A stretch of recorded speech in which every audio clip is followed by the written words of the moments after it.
The Colonial Parkway murders are about to get national attention. A cable channel plans to air a special series about the unsolved homicides. 10 on your side's Andy Fox was here in 1986 when the story on the murder started, and he has a preview of the upcoming program now.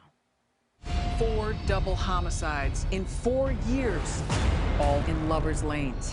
Lovers Lane Murders plays out over 4 hours on the Oxygen Network's 2-night special event. Within a 30-mile radius, all people on weekends or holidays. The Colonial Parkway murders, yes, the ones right here that began nearly 35 years ago. Law enforcement, journalists have come to the conclusion that all 4 were done by a serial killer.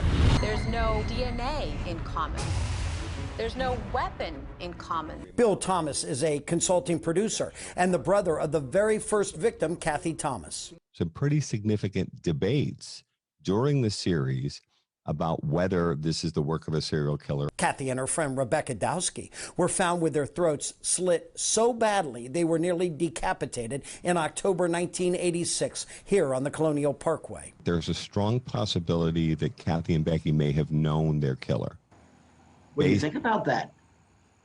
I think it's a very strong possibility. That theory given more credibility. That is new. What else is new? We asked Thomas to talk about the September 1987 David Knobling and Robin Edwards murders. Bodies found along the shore of the James River. Both have been shot. The two of them may have made plans to get together to engage in sexual or romantic behavior, but I also think there's a possibility that this could be a low-level drug deal. 6 months later, in April 1988, Keith Call and Cassandra Haley disappeared. Their bodies still have not been found. Call's car was discovered about a mile from where Thomas Dowski were found. Whatever happened to Keith and Sandy happened elsewhere and earlier, and that the Colonial Parkway site where Keith's Toyota Celica was found is a dump site and nothing more. There's now serious belief the couple intercepted and the car left here on the Parkway. September 1989, Daniel Lauer and Anna Maria Phelps disappeared from a rest area. Their bodies found in woods at the next exit.